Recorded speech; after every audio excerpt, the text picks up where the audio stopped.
शुरू करते हैं आज का टॉपिक शब्द शक्ति। शब्द शक्ति, शब्द शक्ति। देखो ध्यान से देखना, शब्द शक्ति बहुत ही इजी टॉपिक है, ठीक है, लेकिन अपन ने कभी ध्यान से देखा ही नहीं उसको, इसलिए ये कठिन हो जाता है। तो आज आप मेरे इस वीडियो को ध्यान से देख लेना, पूरा वीडियो आप ध्यान से देख लोगे लास्ट तक, तो आपको शब्द शक्ति दूसरी बार देखने का काम नहीं, ठीक है। तो देखो शब्द शक्ति क्या है। मैं जैसा कि आपने देखा होगा मेरे हर YouTube वीडियो में सबसे पहले मैं शाब्दिक अर्थ की व्याख्या करता हूँ। क्यों? क्योंकि क्या होता है, शब्द में ही अर्थ है, ठीक है ना, और यहीं से परिभाषाएं निकलती है, कहीं आपको जाने का काम नहीं, ठीक है ना। यहाँ से सीधी सीधी परिभाषा कैसे, अभी देखो मैं बताता हूँ आपको कैसे सीधी सीधी परिभाषा निकलती है। तो देखो ध्यान से देखना, मैं 3 शब्द लिखूंगा, आपको ध्यान रखना शब्द शक्ति इस 3 शब्द में आपको याद हो जाएगी शब्द शक्ति की परिभाषा, ठीक है। तो देखो आप ध्यान रखना, शब्दार्थ, ये 3 शब्द याद रखना। शब्दार्थ संबंध शक्ति, शब्दार्थ संबंध, शब्दार्थ संबंध शक्ति, बस यही है शब्द शक्ति। शब्द शक्ति क्या है? शब्दार्थ संबंध शक्ति। ये 3 अगर याद है, शब्दार्थ संबंध शक्ति, यदि आपको ये 3 शब्द याद है तो शब्द शक्ति की परिभाषा याद है, आप परीक्षा में शब्द शक्ति की परिभाषा गलत नहीं करोगे, ठीक है। अब थोड़ी सी इसकी व्याख्या कर लेते हैं, ठीक है। आपको याद रखना है शब्दार्थ संबंध शक्ति शब्द शक्ति है, ठीक है। अब देखो इसकी परिभाषा अगर परीक्षा में स्कूल कॉलेज के विद्यार्थी और प्रतियोगिता परीक्षा में भी सीधा सीधा सवाल ऐसे डाल देता है, शब्दार्थ संबंध शक्ति परिभाषा किसकी है, ठीक है, तो शब्द शक्ति की परिभाषा होती है। तो अब इसका थोड़ा सा भावार्थ देख लेते हैं, शब्दार्थ संबंध शक्ति क्या है।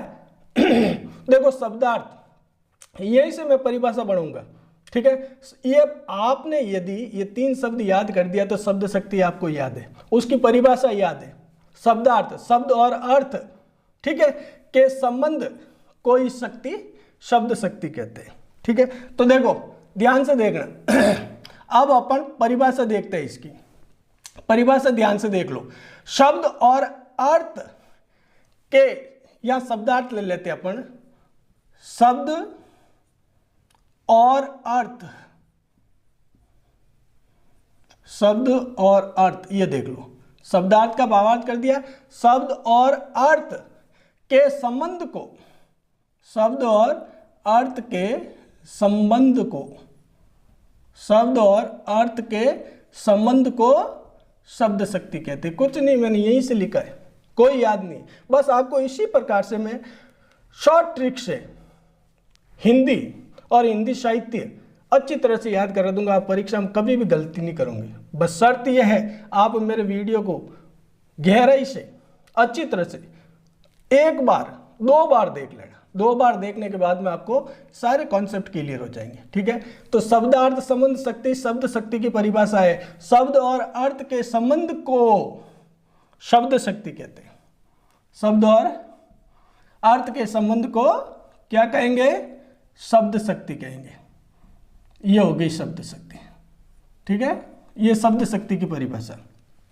शब्द और अर्थ के संबंध को शब्द शक्ति कहते हैं, लिख दो, शब्द शक्ति कहते हैं, ये होगी शब्द शक्ति, ठीक है। अब आप कहोगे सर शब्द और अर्थ में कैसे संबंध होता है, ठीक है, और देखो आपने देखा होगा हर शब्द का एक अर्थ होता है, और शब्द और अर्थ में आपस में जो संबंध पाया जाता है बस वही शक्ति है। हर शब्द की एक शक्ति होती है, ठीक है। अब देखो जैसे अपन उदाहरण लेते हैं, 1-2 शब्द देखते हैं, 1-2 शब्द देखो आप अच्छी तरह से, अभी देखना, जैसे मैं एक शब्द लिख रहा हूं, ध्यान से देखना, जैसे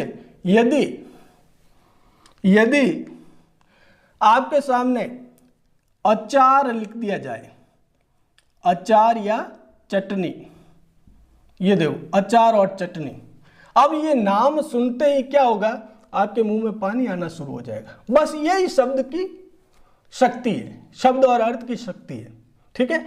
अचार या चटनी का नाम लेते ही मुंह में पानी आ जाता है। ठीक है, बस वही है, शब्द और अर्थ के संबंध को बता रही है। ठीक है, मुंह में पानी आ गया तो वो शब्द शक्ति है। ठीक है, शब्द की यही शक्ति है कि आपके मुंह में पानी ला रही है वो। अब एक और देखते हैं, देखो एक तो ये हो गया, एक और देखो अभी बहुत मजेदार।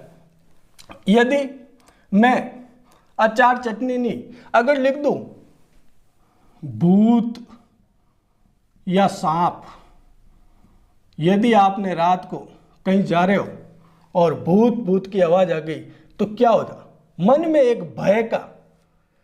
भय का संचार हो जाएगा। बस वही शब्द की शक्ति है। एक भूत शब्द से आपके मन में भय लगने लग जाता है, आप डरने लग जाते हो। बस वही तो मैं यही तो कह रहा हूं, शब्दार्थ संबंध शक्ति, शब्द और अर्थ के संबंध को ही शब्द शक्ति कहते हैं। Concept clear? ठीक है, ये शब्द शक्ति की परिभाषा है। ठीक है, अब देखो आगे देखो ये जो भावार्थ आ रहा है ना, यह अचार और चटनी से क्या भाव आया? ठीक है ना, मुंह में पानी आ गया, रसपूर्ण व्यंजन। ठीक है, ये प्रभाव कैसे हुआ? अर्थगत हुआ। अर्थ का, अचार का अर्थ, ठीक है, भूत या सांप का अर्थ, तो ये प्रभाव कैसे होता है? अर्थगत। ठीक है, तो अब देखो परिभाषा थोड़ी सी विस्तृत करना चाहते हैं तो आप इसको ऐसे भी कर सकते हैं कि जिस शक्ति के द्वारा शब्द का अर्थगत प्रभाव पड़ता है उसे ही शब्द शक्ति कहते हैं। अलग डेफिनेशन देना चाहते हैं, शब्द और अर्थ के संबंध को शब्द शक्ति कहती है। अब आप अगर कोई अलग हटके परिभाषा देना चाहते हैं, देखो इन शब्दों से दे दूंगे आप, जिस शक्ति के द्वारा शब्द का अर्थगत प्रभाव, अब इसका क्या हो रहा है? ये अर्थगत प्रभाव प्रकट हो रहा है।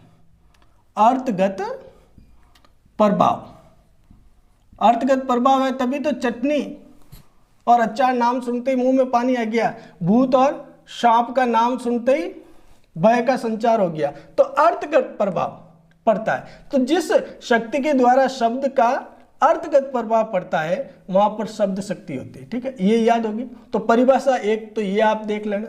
ठीक है, अब शब्द शक्ति के भेद कितने होते हैं, प्रकार कितने, थोड़ा सा ध्यान से देखना और अंत तक बने रहना। इंपॉर्टेंट शब्द शक्ति का चैप्टर यहीं पे क्लियर करूंगा। ठीक है, लेकिन एक निवेदन जरूर है आपसे, यदि आपको अच्छा लग रहा है तो प्लीज लाइक, शेयर और अपने मित्रों में सब्सक्राइब के लिए बोल दें। ठीक है, अब देखो शब्द शक्ति कितने प्रकार की होती है? शब्द की शक्ति मूल रूप से तीन प्रकार की है। ठीक है, तो अब इसके भेद के बारे में चर्चा कर देते हैं। तो ध्यान से देखो, भेद, शब्द शक्ति के भेद के बारे में चर्चा करेंगे। भेद या प्रकार कितने होते हैं? ठीक है, भेद और प्रकार के बारे में चर्चा करने से पहले मैं आपको एक चीज बताना चाहता हूँ, इंपॉर्टेंट चीज ध्यान में रखना। क्या है कि हिंदी के अंतर्गत ये अर्थगत प्रभाव है ना, इसके आधार पर हिंदी के अंतर्गत अर्थ के आधार पर शब्द तीन प्रकार के होते हैं। कितने प्रकार के होते हैं? तीन प्रकार के। तो थोड़ा सा ये भेद पे ये थोड़ा सा लिख दो, आपको विस्तृत जानकारी हो जाएगी। अर्थ के आधार पर हिंदी में शब्द तीन प्रकार के माने गए, तो लिख दो, थोड़ा सा याद हो जाएगा। अर्थ के आधार पर, अर्थ के आधार पर, ध्यान से देखना, अर्थ के आधार पर हिंदी में शब्द, अर्थ के आधार पर हिंदी में शब्द कितने माने गए हैं? तीन। अर्थ के आधार पर हिंदी में शब्द तीन प्रकार के माने जाते हैं, तीन माने जाते हैं, ध्यान रखना, ये याद रखना। बस इन्हीं के आधार पर शब्द शक्ति के भेद हुए हैं। तो देखो अर्थगत प्रभाव मैंने बता दिया, उसी अर्थगत प्रभाव के आधार पर, अर्थ के आधार पर हिंदी में शब्द कितने हैं, इसको ध्यान रखना, तीन है। अब कौन कौन से शब्द है यहां से मैं विस्तृत चर्चा कर रहा हूं, थोड़ा सा ध्यान रखना, कॉन्सेप्ट यहीं पे क्लियर हो जाएगा। ठीक है, क्योंकि परीक्षा में परिभाषा के अलावा कई बार क्या होता है, भेद के बारे में और भेद के शब्द और अर्थ के बारे में भी सवाल पूछ लिया जाता है। शब्द शक्ति से कहां से प्रश्न बनता है, मैं आपको इसकी विस्तृत चर्चा करूंगा। कहाँ से, एक भी प्रश्न नहीं छोड़ूंगा कि शब्द शक्ति में से कहाँ से। एक तो परिभाषा से बनता है, तो मैंने परिभाषा डेफिनेशन आपको दे दी है, अच्छी तरह से सीख लेना, ठीक है। अब भेद अर्थ के आधार पर हिंदी में शब्द 3 प्रकार के माने गए, ठीक है। अब इसको गहराई से देखना, यहां से अपन के 2 क्वेश्चन, 2 प्रश्न बनते हैं, 2 और 3 प्रश्न बनते हैं। कैसे, तो देखो ध्यान से देखना। अब आप कहोगे सर हिंदी में शब्द अर्थ के आधार पर 3 कैसे माने गए, कैसे माने जाते, तो देखो सबसे पहले अपन यहां लिखते हैं शब्द। अब शब्द आप कहोगे 3 कौन कौन से, ठीक है। तो ध्यान से देखना 3 शब्द कौन कौन से। पहला होता है शब्द वाचक, हिंदी का जो पहला शब्द होता है वो होता है वाचक, ठीक है। अर्थ के आधार पर, ये ध्यान रखना, अर्थ के आधार पर कह रहा हूं मैं। हिंदी में शब्द 3 माने गए, तो ये शब्द हो गया। पहला शब्द कौन सा है, वाचक। दूसरा शब्द माना जाता है लक्षक। अच्छी तरह से देखते रहना, कॉन्सेप्ट यही क्लियर करूंगा।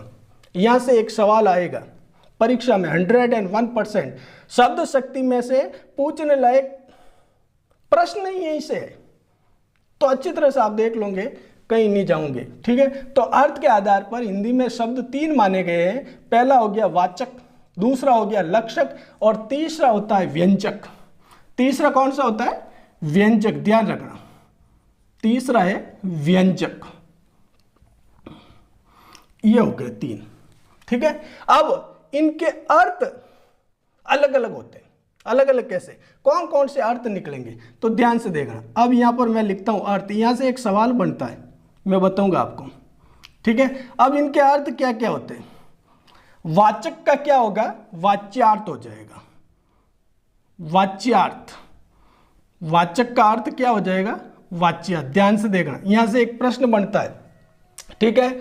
लक्षक का लक्ष्यार्थ कर दो, लक्षक का क्या हो जाएगा, लक्ष्यार्थ हो जाएगा, लक्ष्यार्थ, ये लक्षक का लक्ष्यार्थ। और व्यंजक का व्यंग्यार्थ, ये अर्थ हो जाएगा। व्यंजक का क्या हो जाएगा, व्यंग्यार्थ हो जाएगा, ठीक है। ये हो गए अर्थ, शब्द हो गए, ठीक है। अर्थ के आधार पर हिंदी में शब्द 3 है, पहला वाचक, दूसरा लक्षक और तीसरा व्यंजक। उसमें से जो अर्थ निकलता है, वाचक से निकलेगा वाच्यार्थ, ठीक है, लक्षक से निकलेगा लक्ष्यार्थ, ठीक है, और व्यंजक से निकलेगा व्यंग्यार्थ, ठीक है। अब अपनी शब्द शक्ति यहां से बनी है, कैसे बनी है, तो देखो अब शब्द शक्ति लिख देते हैं अपन, बस ये भेद है, आसानी से आप इसी प्रकार से याद करना। अब लिख देते हैं अपन शब्द शक्ति। अब यहां से शब्द शक्ति बन गई 3, जैसा कि मैंने बताया था। हिंदी में अर्थ के आधार पर शब्द के भेद कितने, 3, वाचक, लक्षक, व्यंजक। वाचक का अर्थ हो गया वाच्यार्थ, लक्षक का लक्ष्यार्थ, व्यंजक का व्यंग्यार्थ, ठीक है ना। और यहीं से शब्द शक्ति बनी है। अब वाचक वाच्यार्थ से जो शब्द शक्ति बनती है उसको कहा जाता है अभिधा शब्द शक्ति। ये आ गई अपनी पहली अभिधा, तो ध्यान रखना, शब्द शक्ति 3 है, ये पहली हो गई अभिधा शब्द शक्ति, ठीक है। दूसरा लक्षक या लक्ष्यार्थ से कौन सी निकलेगी, ये दूसरी निकल गई, कौन सी, लक्षणा शब्द शक्ति, ये हो गई लक्षणा, ठीक है। तीसरा ले लो, व्यंजक या व्यंग्यार्थ से कौन सी निकलेगी, वो हो जाएगी व्यंजना शब्द शक्ति, व्यंजना शब्द शक्ति, ठीक है। ये हो गई 3 शब्द शक्ति। अब देखो यहां से प्रश्न कैसे पूछा जाता है परीक्षा में, और यहां से सीधा सीधा प्रश्न पूछते हैं, क्या पूछते हैं, अभिधा शब्द शक्ति का शब्द कौन सा है, तो आपको वाचक, अर्थ वाच्यार्थ, ठीक है, लक्षणा का लक्षक, ठीक है, और अर्थ लक्ष्यार्थ, व्यंजना का शब्द कौन सा, व्यंजक होगा, और यहां से जो अर्थ निकलेगा वो कौन सा निकलेगा, व्यंग्यार्थ। तो इसको याद करना बहुत ही जरूरी है, ये याद रखना आप, ये जरूर याद रखना, ठीक है। वाचक वाच्यार्थ अभिधा निकली, लक्षक लक्ष्यार्थ लक्षणा निकली, ठीक है, व्यंजक व्यंग्यार्थ व्यंजना निकली। बस ये दूसरा सवाल आपके क्लियर हो गया, ठीक है। अब अपन एक शब्द शक्ति अभिधा लेंगे, ठीक है। अगली लक्षणा ले लेंगे और व्यंजना, इनका विस्तृत रूप से चर्चा करेंगे। आपका एक भी सवाल मैं नहीं छोड़ूंगा, ठीक है। तो देखो, ध्यान से देखते रहना, अच्छी तरह से आप ये कॉन्सेप्ट समझ लोगे, शब्द शक्ति बहुत ईजी आसान हो जाएगी अभी, ठीक है। तो देखो, देखते अपन पहला लेते हैं अभिधा शब्द शक्ति, ठीक है। अभिधा शब्द शक्ति के बारे में, वाचक वाच्यार्थ के बारे में चर्चा कर लेते हैं, ठीक है। तो शुरू करते हैं पहली अभिधा। अभिधा, पहली शब्द शक्ति ले लेते हैं अभिधा, ठीक है। अब अभिधा का क्या है, सबसे पहले शब्द कौन सा है वो देख लेते हैं। अभी मैंने आपको जैसा कि पहला बताया था, अभिधा का शब्द है वाचक। अभिधा का शब्द कौन सा है, वाचक। अभिधा से अर्थ कौन सा निकलता है, अर्थ निकलता है वाच्यार्थ। अभिधा से अर्थ निकलता है वाच्यार्थ, ठीक है। अब अभिधा का शब्द कौन सा है, ध्यान रखना, वाचक। और अभिधा से अर्थ निकलता है, वो निकलता है वाच्यार्थ। वाच्यार्थ या मुख्यार्थ, वाच्यार्थ या मुख्यार्थ भी कह सकते हैं इसको। मुख्यार्थ यानी मुख्य अर्थ, जो मेन अर्थ है, साधारण अर्थ है, वो निकलेगा। तो देखो, अभिधा शब्द शक्ति क्या है, इसमें से वाचक शब्द निकलेगा, वाच्यार्थ और मुख्यार्थ निकलेगा, ठीक है। वाचक सबसे बड़े शब्द की जिस शक्ति से किसी शब्द के सबसे साधारण अर्थ देखते ही समझ में आ जाए, जो शब्द सीधा सीधा लिखा हो, वहां अभिधा शब्द शक्ति होगी। शब्द की जिस शक्ति से किसी शब्द के सबसे साधारण या लोक परिचित या मुख्य अर्थ का बोध होता है, उसे अभिधा शब्द शक्ति कहते हैं। कुछ नहीं, बहुत इजी है। तो देख लो अच्छी तरह से देखो, सबसे पहले अभिधा से क्या होगा, साधारण कौन सा अर्थ निकलेगा, याद रखना, साधारण, ठीक है, सबसे साधारण। दूसरा साधारण, लोक प्रसिद्ध, लोक प्रचलित या प्रसिद्ध, लोक प्रचलित लिख दो, लोक प्रचलित अर्थ निकलेगा, ठीक है। तीसरा मुख्य अर्थ, ये लिखा हुआ जैसे मुख्य अर्थ निकलेगा, वहां पर अभिधा शब्द शक्ति होगी।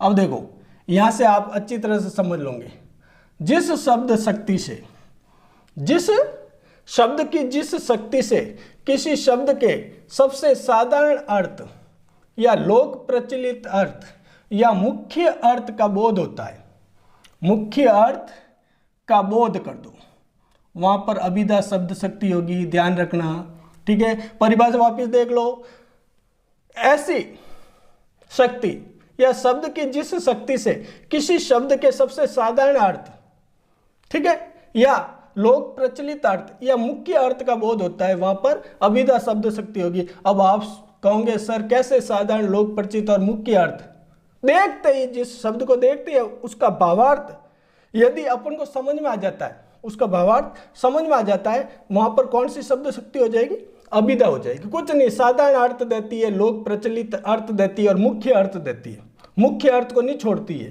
ठीक है। अब देखो कैसे, तो जैसे दो उदाहरण द्वारा देख लो, जैसे उदाहरण दे देता हूं मैं आपको, अच्छी तरह से कॉन्सेप्ट क्लियर आ जाएगा, ठीक है। जैसे देखो, मोहन पुस्तक पढ़ रहा है, मोहन पुस्तक पढ़ रहा है, मोहन पुस्तक पढ़ रहा है। अब देखो यहां पर क्या है, सीधा सीधा भावार्थ समझ में आ रहा है। मोहन नाम का कोई व्यक्ति है या विद्यार्थी है, वो क्या कर रहा है, पुस्तक पढ़ रहा है। तो थोड़ा सा यहां लिख दो। अब यह मोहन क्या है, विद्यार्थी है, विद्यार्थी है और वो क्या कर रहा है, पुस्तक पढ़ रहा है। बस इसका साधारण, लोक प्रचलित और मुख्य अर्थ की प्राप्ति हो रही है, तो यहां पर कौन सी शब्द शक्ति हो जाएगी, अभिधा हो जाएगी। ध्यान रखना, सीधा सीधा सवाल पूछ लिया जाए अभिधा शब्द शक्ति क्या है, तो साधारण अर्थ को या लोक प्रचलित अर्थ को या मुख्य अर्थ का बोध कराने वाली शब्द शक्ति अभिधा शब्द शक्ति। देखो सीधा सीधा मोहन पुस्तक पढ़ रहा है, यहाँ पर क्या है, मोहन एक विद्यार्थी है जो पुस्तक पढ़ रहा है, साधारण अर्थ अपन को प्रदर्शित हो रहा है, ठीक। एक और उदाहरण देख लेते हैं, कॉन्सेप्ट आपका क्लियर होना जरूरी है, ठीक है। दूसरा देखो, गाय घास चर रही है, गाय घास चर रही है, गाय घास चर रही है। ठीक है, अब यहां देखो गाय, गाय का साधारण अर्थ या लोक प्रचलित अर्थ या मुख्य अर्थ क्या है? जानवर है। गाय का जानवर है। अब वो गाय एक जानवर है जो घास खा रही है। बस यही अभिधा शब्द शक्ति है। एकदम आपका कॉन्सेप्ट क्लियर कराऊंगा एक एक दो दो उदाहरण देके। ठीक है, ध्यान रखना। अब इसमें कहां पर इसका जो साहित्य के विद्यार्थी है, हिंदी के विद्यार्थी तो ये समझ जाएंगे, साहित्य के विद्यार्थी है तो ध्यान रखना, यमक अलंकार में, यमक अलंकार में अभिधा शब्द शक्ति होती है। जैसे आपने देखा होगा उदाहरण, कनक कनक ते 100 गुणी मादकता दिखाए, वा पाए बोराए जग वा खाए बोराए। तो यमक एक शब्द एक से अधिक बार आ रहा है और अर्थ अलग अलग, उसका मुख्य अर्थ होता है, वहां पर अभिधा शब्द शक्ति होती है। हो गया कॉन्सेप्ट क्लियर? चलो अब ज्यादा वीडियो लंबा हो जाएगा, ज्यादा डिटेल में समझाने से आपको यहाँ समझ में आ गया होगा। अभिधा साधारण लोक प्रचलित या मुख्य अर्थ सीधा सीधा। यहाँ मोहन एक विद्यार्थी के लिए आया है और गाय एक जानवर के लिए आया हुआ है, तो यहाँ पर अभिधा शब्द शक्ति है। अब देखो दूसरी देख लो, दूसरी लेते हैं अपन लक्षणा। लक्षणा शब्द शक्ति। ठीक है, लक्षणा, यहां से अधिकतर सवाल पूछा जाएगा आपको। ठीक है, लक्षणा शब्द शक्ति से पूछा जाएगा। अब क्या है, यहां पर तो मुख्य अर्थ प्रदर्शित होगा। सबसे पहले इसका शब्द और अर्थ लिख देते हैं। ठीक है, लक्षणा का शब्द कौन सा है? याद रखना, अभी हाथों हाथ यहां से याद करते हुए चलना। लक्षणा का कौन सा है शब्द? लक्षक। शब्द कौन सा है? लक्षक। ठीक है, और यहां से अर्थ कौन सा निकलता है? लक्ष्यार्थ। ये याद रखना, यहां से सीधा सीधा प्रश्न पूछते हैं परीक्षा में और कई बार पूछा जाता है, तो इसको मैं बार बार समझा रहा हूं। सीधा सीधा पूछेंगे लक्षणा, लक्षक शब्द से कौन सी शब्द शक्ति निकलती है? तो आपका उत्तर होना चाहिए लक्षणा। वाचक शब्द से कौन सी शब्द शक्ति निकलती है? तो उस आपका उत्तर होना चाहिए अभिधा। ठीक है, यहां से लक्षण शब्द निकलेगा जिसका अर्थ होगा लक्ष्यार्थ। ठीक है, अब देखो लक्षण शब्द शक्ति में क्या है, इसमें अभिधा में तो साधारण लोक प्रचलित तो मुख्य अर्थ का बोध हो जाता है। ठीक है, लक्षणा में क्या है? मुख्य अर्थ में बाधा उपस्थित होगी। इसमें क्या होगा? मुख्य अर्थ में बाधा आएगी। क्या आ जाएगा? मुख्य अर्थ में बाधा आएगी। मुख्य अर्थ में बाधा उपस्थित होगी, मुख्य अर्थ नहीं आएगा। इसकी परिभाषा यही, मुख्य अर्थ में बाधा हो गई। ठीक है, अब मुख्य अर्थ में बाधा उपस्थित होगी, फिर इससे संबंधित अन्य अर्थ लिया जाएगा, वो किसी रूढ़ि या प्रयोजन के आधार पर लिया जाएगा। किसी रूढ़ि या प्रयोजन के आधार पर उसका अर्थ लिया जाएगा। प्रयोजन, रूढ़ि या किसी प्रयोजन के आधार पर, ये याद रखना। ठीक है, अब देखो लक्षणा में क्या है? मुख्य अर्थ में बाधा, यहां ये अभिधा में तो मुख्य अर्थ आ गया, इसमें मुख्य अर्थ में बाधा उपस्थित होगी। ठीक है, अब मुख्य अर्थ में बाधा उपस्थित होगी तो उसका अर्थ किसी रूढ़ि या प्रयोजन के आधार पर लिया जाएगा, वहां पर लक्षणा शब्द शक्ति होगी। तो इस आधार पर ही, ठीक है। अब देखो जैसे एक उदाहरण देख लेते, पहले परिभाषा आप देख लो। मुख्य अर्थ में बाधा उपस्थित होने पर किसी रूढ़ि या प्रयोजन के आधार पर जब अर्थ लिया जाता है तो वहां पर लक्षणा शब्द शक्ति होती, बस यही है परिभाषा। मुख्य अर्थ में बाधा उपस्थित होगी, किसी रूढ़ि या प्रयोजन के आधार पर अर्थ लिया जाता है। रूढ़ि या प्रयोजन से अर्थ लिख दो, ये रूढ़ि या प्रयोजन से अर्थ लिया जाएगा, वहां पर लक्षणा शब्द शक्ति होगी। अब देखो आप कहोगे सर कैसे, तो देखो अच्छी तरह से देख लो। जैसे एक उदाहरण देता हूं मैं, यहां आपको लक्षणा मुख्य अर्थ में बाधा कैसे उपस्थित होगी, ध्यान से देखना। जैसे एक शब्द लिखता हूं मैं, ये मोहन वाले ही ले लेते हैं। मोहन गधा है, मोहन गधा है, ये हो गया। सबसे पहले अब ये लिया मोहन गधा है, मोहन एक इंसान है, वो जानवर कैसे हो सकता है? तो मुख्य अर्थ में आपको बाधा उपस्थित हो गई। क्या हो गया? मुख्य अर्थ में बाधा उपस्थित हुई। बस वही लक्षण शब्द शक्ति क्या है, मुख्य अर्थ में बाधा उपस्थित हो जाएगी। फिर उस मुख्य अर्थ को छोड़कर अन्य अर्थ किसी रूढ़ि या प्रयोजन के आधार पर लिया जाएगा, वहां पर लक्षणा शब्द शक्ति। अब ये शब्द दिया मोहन गधा है, तो एक इंसान गधा कैसे हो सकता है? तो ये क्या एक विशेष प्रयोजन के आधार पर लिया गया। किसके आधार पर लिया गया? प्रयोजन के आधार पर, एक विशेष प्रयोजन के आधार पर यह अर्थ गधा, गधा यानी मूर्ख, यहां गधा प्रयोजन क्या है? मूर्ख, मूर्ख के भावार्थ में लिया जाए, ठीक है ना। तो वहां पर लक्षणा शब्द शक्ति ये विशेष प्रयोजन के आधार पर लिया गया, ठीक है। अब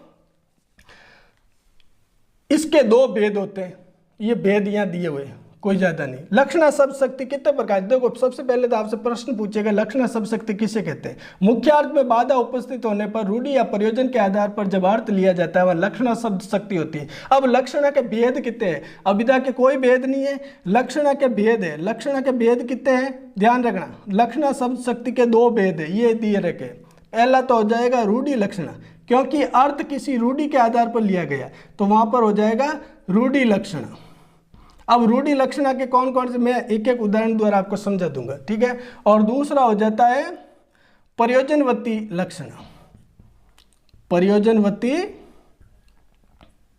लक्षणा, क्योंकि किसी प्रयोजन से अर्थ लिया गया तो वहां पर प्रयोजनवती लक्षणा हो गई। तो लक्षणा के दो रूप हो गए, एक तो हो गया रूढ़ि लक्षणा, किसी रूढ़ि के आधार पर मुख्य अर्थ में बाधा उपस्थित होने पर किसी रूढ़ि के आधार पर अर्थ लिया जाता है, वहां रूढ़ि लक्षणा हो जाती है, ठीक है। तो थोड़ा सा लिख दो यहाँ पर, आप कहोगे सर ये रूढ़ि लक्षणा क्या है और प्रयोजन लक्षणा क्या, प्रयोजनवती, ठीक है। तो रूढ़ि के आधार पर जहाँ लिया जाता है अर्थ वहाँ रूढ़ि लक्षणा हो जाती है, और किसी विशेष प्रयोजन के आधार पर लक्षण लिया जाता है वहाँ पर प्रयोजनवती लक्षणा हो जाती है। अब देखो इसके उदाहरण देख लो, उदाहरण से आपको कॉन्सेप्ट आराम से क्लियर हो जाएगा अच्छी तरह से, ठीक है।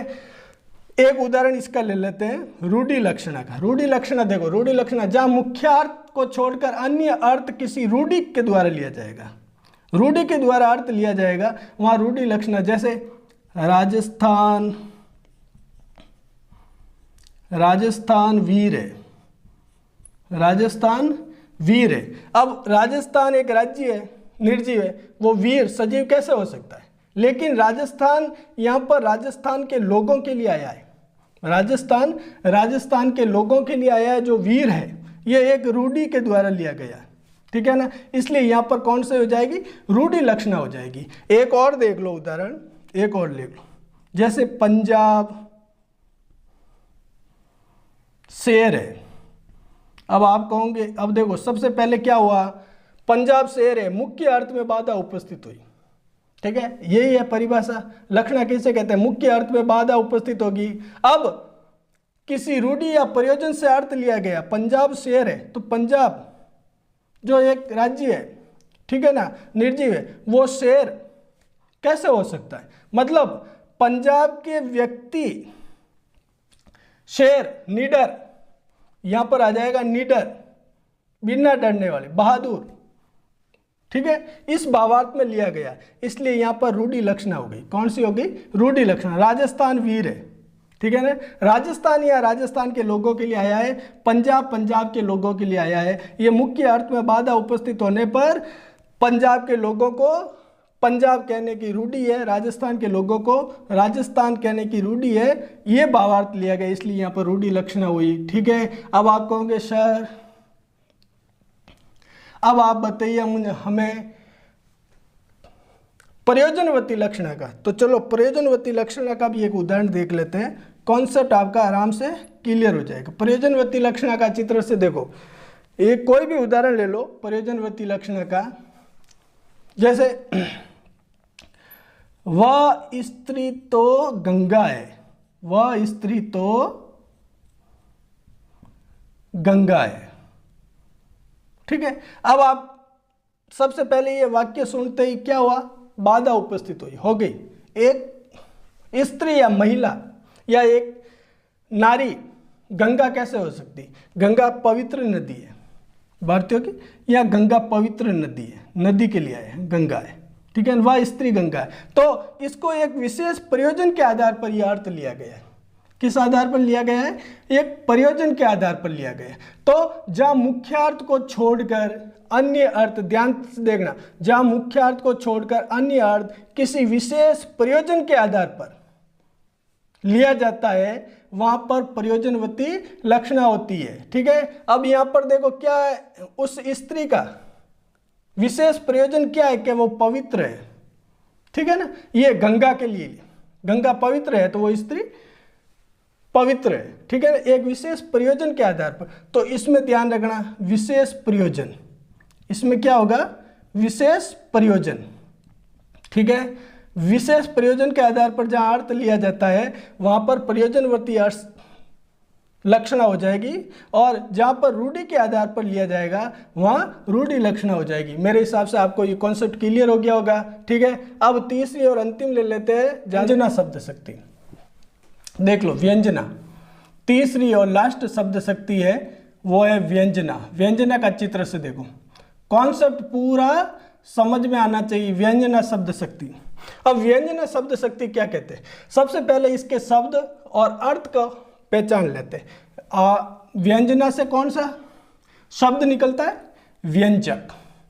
कौन सा निकलेगा, व्यंजक, ध्यान रखना। ठीक है, और इसका अर्थ कौन सा निकलेगा, व्यंग्यार्थ निकलेगा। कौन सा निकल जाएगा, व्यंग्यार्थ। ठीक है, ये याद रखना बहुत जरूरी है। ठीक है, व्यंजक से और व्यंग्यार्थ, ऐसे याद करना आपको, क्योंकि सीधा सीधा यहां से आपको सवाल पूछेगा प्रतियोगिता परीक्षा और स्कूली परीक्षा में, व्यंजक शब्द से कौन सी शब्द शक्ति निकलती है, तो वहां आपको व्यंजना हो जाएगी। ठीक है ना, व्यंजक से व्यंजना, जिससे कौन सा अर्थ निकलता है, तो व्यंग्यार्थ। ये याद रखना, परीक्षा में बहुत पूछा जाता है। व्यंग्यार्थ शब्द से कौन सी शब्द शक्ति होती है, तो व्यंजना। ठीक है ना, कौन सी होती है, व्यंजना हो जाती है। अब देखो, अब अपन थोड़ी सी इसकी परिभाषा देख लेते हैं कि व्यंजना शब्द शक्ति किसे कहते हैं। तो देखो, किसी शब्द का न तो मुख्य अर्थ और न ही लक्ष्य अर्थ ग्रहण किया जाएगा, बल्कि कोई अन्य अर्थ लिया जाएगा, वहां पर व्यंजना शब्द शक्ति होगी। व्यंग्यार्थ, अन्य अर्थ जहां लिया जाता है वहां व्यंजना शब्द शक्ति होगी। तो देखो ध्यान से देखना, इसमें ना तो मुख्य अर्थ लिया जाएगा, ना तो मुख्य अर्थ लिया जाएगा। ठीक है, और न ही लक्ष्यार्थ, और न ही लक्ष्यार्थ लिया जाएगा। न तो मुख्य अर्थ लिया जाएगा, न लक्ष्यार्थ, तो फिर क्या लिया जाएगा, अन्य अर्थ लिया जाएगा। क्या लिया जाएगा, अन्य अर्थ लिया जाएगा। अलग अलग संदर्भों में अन्य अर्थ जहां लिया जाता है वहां पर कौन सी हो जाएगी, व्यंजना शब्द शक्ति हो जाएगी। ठीक है, अब देखो इसकी परिभाषा कैसे बनाऊंगी, किसी शब्द का न तो मुख्यार्थ ग्रहण किया जाए, न लक्ष्यार्थ ग्रहण किया जाए, अपितु कोई अन्य अर्थ लिया जाए, वहां पर व्यंजना शब्द शक्ति होगी। समझ में आ गया। ठीक है, किसी शब्द का न तो मुख्यार्थ लिया जाए, न ही लक्ष्यार्थ लिया जाए, अपितु अन्य अर्थ जहां ग्रहण किया जाता है वहां पर व्यंजना शब्द शक्ति हो जाती है। ठीक है, कौन सी हो जाएगी, व्यंजना शब्द शक्ति हो जाएगी। अब व्यंजना शब्द शक्ति के दो भेद है, ध्यान रखना। कितने भेद है, दो। अब व्यंजना यानी अन्य अर्थ कैसे, एक तो शब्द द्वारा निकलेगा, ठीक है ना, तो वहां पर हो जाएगी शाब्दी व्यंजना। कौन सी हो जाएगी, शाब्दी व्यंजना। ठीक है, और दूसरा अन्य अर्थ कैसे निकलेगा, अर्थ से निकलेगा, तो वहां पर हो जाएगी आर्थी व्यंजना। ठीक है, आर्थी व्यंजना, ये हो गए दो। ठीक है, तो समझ में आ गया, शाब्दी व्यंजना और आर्थी व्यंजना। सबसे पहले आपको सीधा सीधा यहाँ से सवाल पूछेगा, यह तो व्यंजना की परिभाषा पूछ लेगा, तो आपको ध्यान रखना, किसी शब्द का न तो मुख्यार्थ ग्रहण किया जाए, न ही लक्ष्यार्थ ग्रहण किया जाए, अपितु अन्य अर्थ लिया जाए, वहां पर व्यंजना शब्द शक्ति हो जाएगी। ठीक है, व्यंजना शब्द शक्ति के भेद कितने, दो। शब्द के आधार पर व्यंग्यार्थ निकलता है वहां पर व्यंजना शब्द शक्ति हो जाएगी, और जहां अर्थ के आधार पर होगा वहां पर आर्थिक। तो यह देखो, व्यंजना शाब्दिक व्यंजना में क्या होगा, शाब्दिक व्यंजना में क्या होगा, थोड़ा सा देख लो, शब्द विशेष के कारण व्यंजन, शब्द विशेष के कारण, शब्द विशेष के कारण ठीक है ना, वहां पर शाब्दिक व्यंजना हो जाएगी। अब आर्ती व्यंजना क्या है? अर्थ विशेष के कारण, अर्थ विशेष के कारण, अर्थ विशेष के कारण क्या हो जाएगा? आर्थिक व्यंजना हो जाएगी। समझ में आ गया? कॉन्सेप्ट क्लियर होना चाहिए। तो व्यंजना किसे कहते हैं? ठीक है ना, न तो मुख्य अर्थ न ही लक्ष्य अर्थ अपितु अन्य अर्थ जहाँ लिया जाएगा वहाँ पर व्यंजना शब्द की शाब्दिक व्यंजना के दो भेद है। अब अन्य अर्थ किया तो शब्द से होगा या अर्थ से होगा, तो शब्द से शाब्दिक व्यंजना हो गई। शब्द विशेष के कारण व्यंजना प्राप्त होती है, वहाँ पर शाब्दिक व्यंजना। आर्थिक व्यंजना अर्थ विशेष के कारण। अब देखो आप कहोगे सर कैसे, अन्य अर्थ कैसे निकलेगा? तो एक उदाहरण देख लेते हैं, अच्छी तरह से कॉन्सेप्ट क्लियर हो गया। जैसे एक उदाहरण देखो अच्छी तरह से, ठीक है। मेरा उद्देश्य यही है, आपको कॉन्सेप्ट पूरा, एक बार आप मेरे यूट्यूब चैनल पे आ गए हो और मैं जो टॉपिक करा रहा हूँ वो पूरा क्लियर होना चाहिए। जब तक क्लियर नहीं हो ना तो मुझे आनंद आएगा ना आपको आनंद आएगा। तो अच्छी तरह से मेरे साथ बने रहना और थोड़ा सा ध्यान रखना प्लीज। अच्छा लगे तो आप लाइक, सब्सक्राइब और शेयर करके ज़्यादा से ज़्यादा मेरे फॉलोअर्स बढ़ा दे, ताकि ये वहाँ तक पहुँच जाए जहाँ तक लोग वंचित है। ठीक है, तो सब्सक्राइब जरूर करें प्लीज़। ठीक है, अब देखो जैसे उदाहरण ले लेते हैं अपन, कोई भी एक उदाहरण ले लो आप जो आपको मन में आ रहा है। जैसे मैं ले लेता हूँ अन्य अर्थ। अन्य अर्थ में कैसे क्या होगा? जैसे पुजारी ने कहा, एक अन्य अर्थ का ले लेते हैं। पुजारी ने कहा, क्या कहा? इसको कॉमा में लिख देते थोड़ा, ठीक है ना। पुजारी ने कहा, क्या कहा? अरे संध्या हो गई। पुजारी ने कहा अरे संध्या हो गई, संध्या हो गई।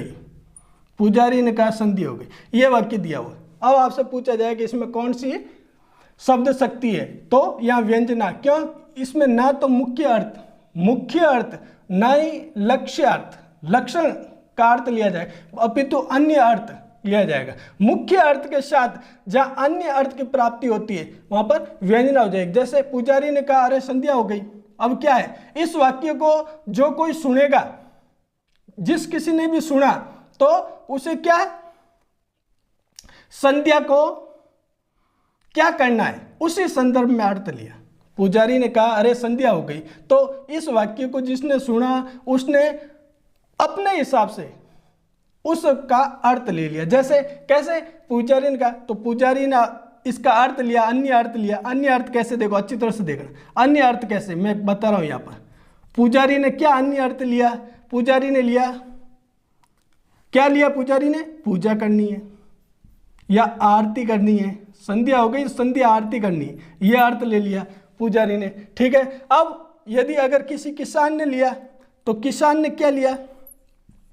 खेत से घर की तरफ चलना है, घर चलना है, खेत से घर चलना, ये अर्थ ले लिया, ये अन्य अर्थ है। ठीक है, अब एक और ले लो। एक गृहिणी ने क्या लिया?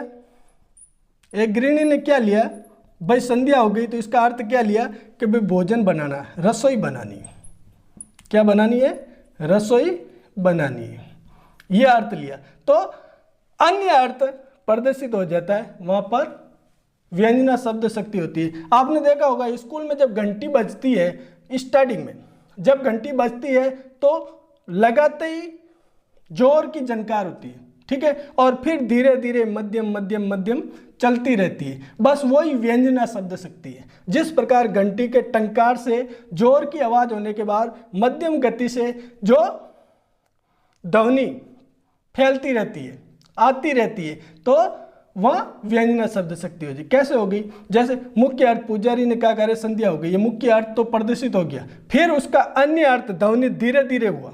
ठीक है ना, इससे आपको मालूम है आनंद वर्धन ने एक ध्वनि सिद्धांत व्यंजना शब्द शक्ति के आधार पर निकाला हुआ है। ठीक है, तो ये ध्यान रखना, अन्य अर्थ ऐसे अलग अलग संदर्भ में लिया जाता है, वहां पर व्यंजना शब्द शक्ति होती है। एक ध्यान रखना, इसमें